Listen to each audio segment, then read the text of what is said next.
Coming soon from SJS Direct, Spellbound, a darker shade of black. There have been rumors circulating in the black community for some time that there's going to be some sort of purge once Barack Obama's term ends next year. And according to these sources, there's some sort of revenge plan to make black people pay for electing the first black president. Now, while I believe there's some validity to those rumors, I look at that course of action and I see how illogical it truly is. You have these white men sitting there saying that they're going to make black people pay for electing the first black president. However, when we look at the demographics for America, black people make up 13% of the population. And while 93% of black people voted for Barack Obama in 2012 and 98% voted in 2008, they are 13% of the population. Where did the other 87% of votes come for Barack Obama? That's right, those votes came from white men, white women, Hispanics, and homosexuals, and Asians. So we look at that demographic pool, and everyone in that group voted for Barack Obama. So why do you want to get even with black people for a black president you all elected? That seems completely ridiculous to me. That plan, as I see it, is absurd. What is making a black man on the street pay for a president you elected, a president's policies you pretty much supported by not going out and calling your congressman, a president whose policies and plans you pretty much gave a rubber stamp to? How is attacking a black man on the street going to benefit white people? Answer that question. And sadly, most white people can't answer that question. And how is getting a black man fired off his job going to help that white male? Again, this plan of action is just not logical. And how is police officers brutalizing black men going to change the situation in America? When I look at this whole purge course of action, again, it's just not logical to me, and it's just not constructive to me.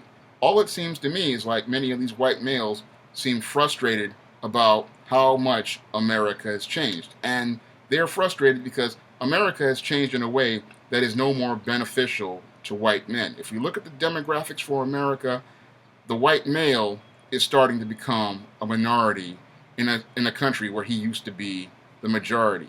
If you look at the census, it clearly states that 51% of America's population are women, and that women these days pretty much primarily control the demographics, and they also control the state of the economy. Because if you look at who are the primary breadwinners in America these days, it's primarily women. They are the heads of household, and they pretty much are starting to own property and businesses, and they're starting to have economic power. And this is what really makes many of these white males uncomfortable, because the American society is becoming more and more gynocentric, and they are uncomfortable about being in a society where they have a majority of women controlling the population and the economic system and the political system.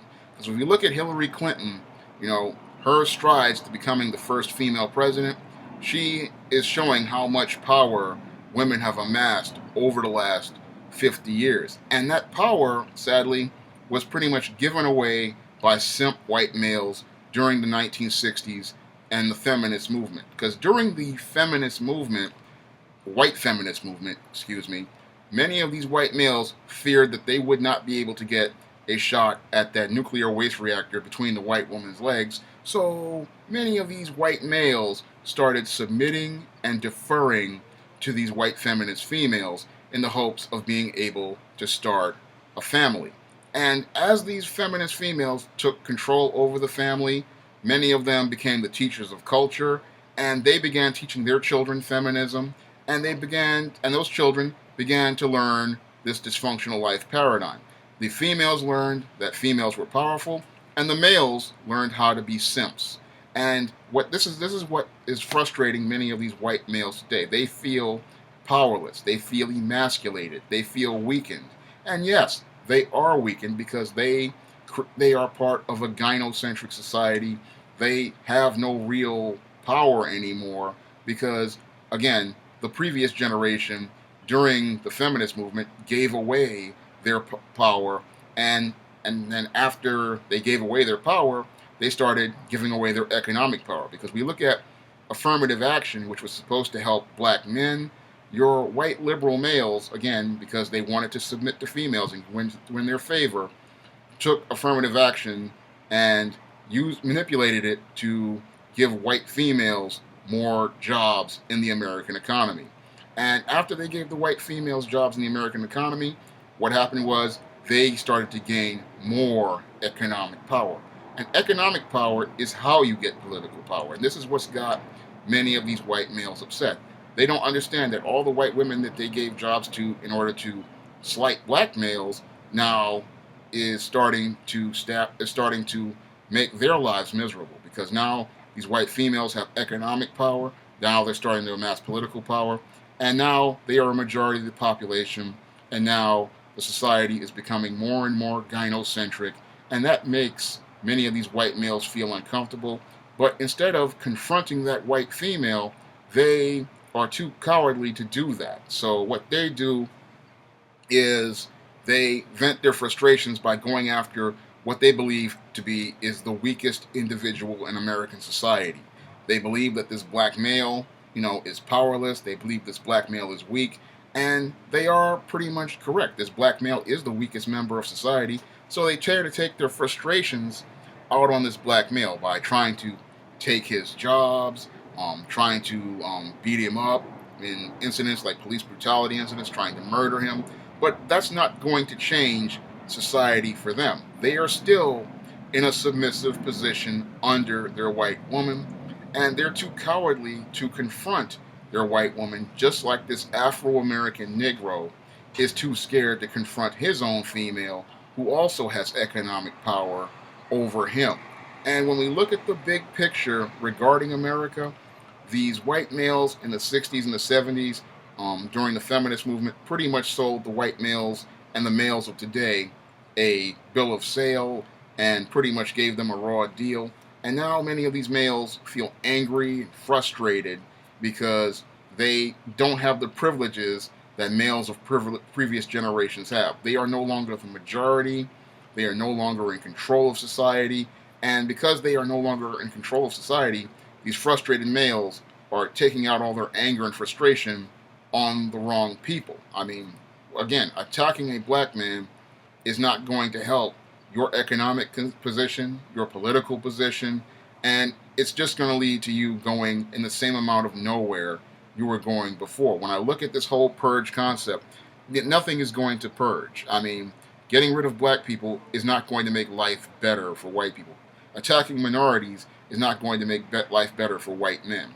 White men are not going to be able to change anything because white males gave their power away to white females and continue to give their power away to white females because they believe that that nuclear waste facility between that woman's legs has more value than intangibles like their dignity, their self-respect, their self-worth, and trying to build something for themselves.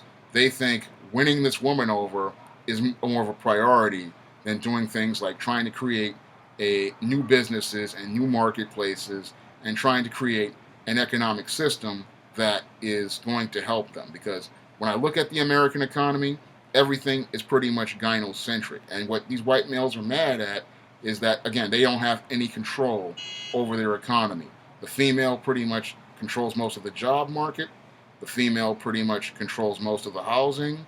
The female pretty much controls most of the resources. And the economy is consumer-based because it is targeting the female, not the male. Males are producers, and a male economy is a producer-based economy. A consumer-based economy is meant to appeal to females, and it's meant to please females, because I look at American society and it's primarily focused on making women happy, pleasing women, and making every sort of content to appeal to women. But your white males out here are talking about they want to make black men pay for Barack Obama, but their issue is with the white female who pretty much voted for Barack Obama in a large majority. That's all I have to say for this video. You can comment, rate, and subscribe.